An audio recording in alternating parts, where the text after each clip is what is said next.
হিন্দু রাষ্ট্র করব, হিন্দু রাষ্ট্র করব, এক হবে। যখনই ইউজিসি বিল পাশ হলো, প্রতিবাদ কারা করলো? কোনো এসটি, কোনো এসসি, কোনো ওবিসি করেনি। প্রতিবাদ করছে তারা যারা বর্ণবাদী, উচ্চ বর্ণ বলে নিজেদের দাবি করে বেশ কিছু সমষ্টি, সবাই না।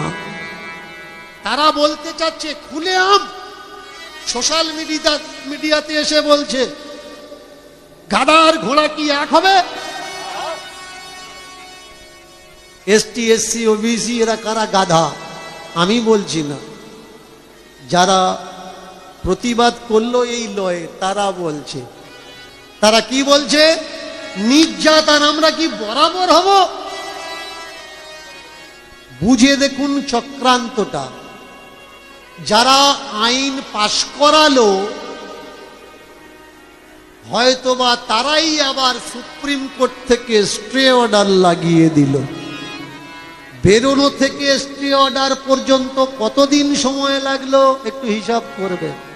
অথচ করোনা কালে কৃষি বিল যখন পাশ হলো, পাঞ্জাব থেকে দিল্লি পর্যন্ত শীত, গ্রীষ্ম, বর্ষা, ঠান্ডায় কাঁপতে কাঁপতে কত চাষি মারা গেল, তখন স্টে অর্ডার লাগেনি।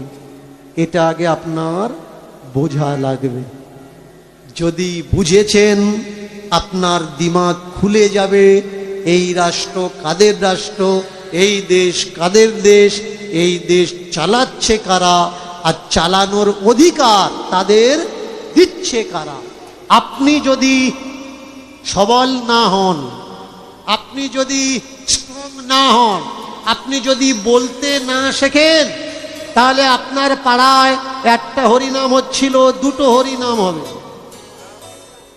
আপনাদের পাড়ায় দুটো দুর্গা ঠাকুর উঠছিল, চারটে দুর্গা ঠাকুর উঠবে। কেন?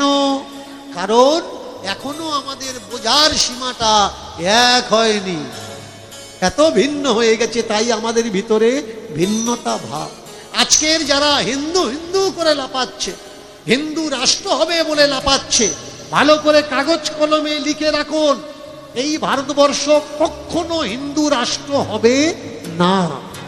কেন হবে না? সংবিধানে এমন কোনো রাইট নেই, এমন কোনো ধারা নেই যে ধারা ভারতবর্ষকে হিন্দু রাষ্ট্র বানানো যায়। বানানো যেতে পারে, তখন হবে এই দেশ হিন্দু রাষ্ট্র যদি সংবিধানকে খতম করে দেওয়া যায়। বুঝতে হবে সংরক্ষণ কি, সংবিধান কি। আপনার বলার অধিকার, আপনার খাবার অধিকার, আপনার চলার অধিকার, আপনার পরার অধিকার। এই যে জামা কাপড়গুলো পরছেন না, এ অধিকার কোন ধর্ম আপনাকে দেয়নি, দিয়েছে কে? সংবিধান। আপনি যে ঘি খাবেন, এই ঘি খাওয়ার অধিকার ধর্ম আপনাকে দেয় না। ব্রাহ্মণ ছাড়া ঘি অন্য কেউ খেতে পারবে না। এটা আমি বলছি না, বলছে মনু সংহিতা। আগে বোঝা লাগবে। তাহলে ধর্ম আপনাকে কি দেয়? ধর্ম আপনাকে জীবন সাহেলিতে রোগ লাগায়। সংবিধান আপনাকে কি দেয়? আপনাকে স্বাধীনতা দেয়। খাওয়ার স্বাধীনতা, পড়ার স্বাধীনতা, চলার স্বাধীনতা, ফ্রিডম রাইট, স্পিরিচুয়াল রাইট দেয় কে? সংবিধান। তাহলে হিন্দু রাষ্ট্র করে তোমরা যারা নাচানাচি করছো, হিন্দু রাষ্ট্র তৈরি করতে গেলে সংবিধানকে খতম করা লাগবে, তবে হিন্দু রাষ্ট্র হবে। এবার কখনো ভেবে দেখবেন, হিন্দু রাষ্ট্র হওয়ার পরে আপনাদের বাপ ঠাকুর দ্বারা যেমন থুথু ফেলার জন্য গলায় ভাঁড় বেঁধেছিল, রাস্তা ঝাঁট দেওয়ার জন্য কোমরে ঝাঁটা নিয়েছিল, সেই পুনর্মূষিক ভবর মতো সেই কাজ করছেন না তো আপনারা? বুঝে দেখুন কার অধিকার কাকে দিচ্ছেন। যারা আজকের মোড়ের মাথায় লাফালাফি করে, রাস্তায় গিয়ে লাফালাফি করে, আমি কারোর বিরোধ করছি না, কাউকে নিন্দামন্দ করছি না, শুধু বলছি সঠিকটা জানার চেষ্টা করুন।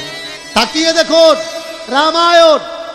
আমাদের দেশে আপনি যখন কাস্ট সিস্টেম জাতি ব্যবস্থাপনা তৈরি করবেন, হিসাব করতে যাবেন, দেখবেন হাজার হাজার জাতি আমাদের দেশে বিরাজ করছে। অথচ বলুন যে আমাদের আস্তে আস্তে আস্তে আস্তে অথচ জিজ্ঞাসা করুন যারা জাত জাত নিয়ে লড়াই করছে, দেবতা কটা? পঞ্চদেবতা। দেবতা কটা মায়েরা? 5টা দেবতা। আস্তে আস্তে আস্তে আস্তে দেবতা কটা? 5টা দেবতা। দেখবেন পূজার সময় বলা হয় পঞ্চদেবতায় নমো। এই 5টা দেবতা। তাহলে আমাদের যতগুলো দেবতা আছে 33 করোড়, এই 33 করোড় দেবতার ভিতরে ব্রাহ্মণ কোন দেবতা? মায়েরা কীর্তন তো শুনছেন, অনেক বছর কীর্তন হচ্ছে, অনেক জায়গায় গিয়ে শোনেন। বলুন 33 কোটির ভিতরে কোন দেবতা যিনি জাতিতে ব্রাহ্মণ? বলবেন। আমি চলে যাব, কালকের কিন্তু সবাই গালাগালি করবে, কিচ্ছু জানে না, ভাটবকে, কিচ্ছু জানে জানেন না না যে ব্রাহ্মণ কোন দেবতা? কিউব দিয়ে দিচ্ছি। যে দেবতা ব্রাহ্মণ পৃথিবীতে তার পূজা হয় না, অথচ ব্রাহ্মণরাই সব দেবতার পূজা করে। বলুন কোন দেবতা ব্রাহ্মণ? সে দেবতার পূজাই হয় না। বলতে পারছে না? শুনে নিন, পিতামহ ব্রহ্মা হচ্ছে ব্রাহ্মণ। কোথাও কিন্তু তার ও মাসিমা কি হলো, কি কি সমস্যা কোথায়?